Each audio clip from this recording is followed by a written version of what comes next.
7 report. So that is 27. That's correct. So ganun siya ginagawa. So dagdagan natin, pahirapan na natin guys. So number 11 natin, titig method kaya ito siguro. 66y x then 30 x squared y. So what is the GCF of this given? So remember, ang GCF is greatest common factor, wherein dapat yung both given is divisible by that factor.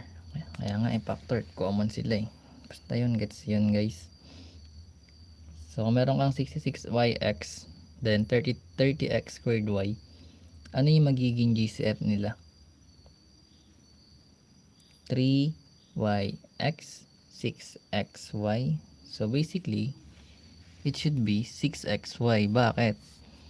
So sa variables ay hindi siya xy, dapat may xy ba to? Ay pares pala, tama. So basically ilagay natin kung nahihirapan yung mga coefficient. So pag 66, paano ba yung divisibility rule ng 3? Di ba in-add natin yung numbers? So actually pwede siya i-divide both by 6, pero try natin sa 3 muna. So this is 22. Then ito is 10. And pwede pa natin ito ma-divide by 2. Magiging 11, tsaka magiging 5. So gets natin yun na.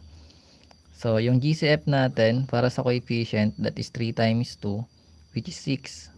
Then pinakababang variable na parehas, yung exponent dapat. So yung x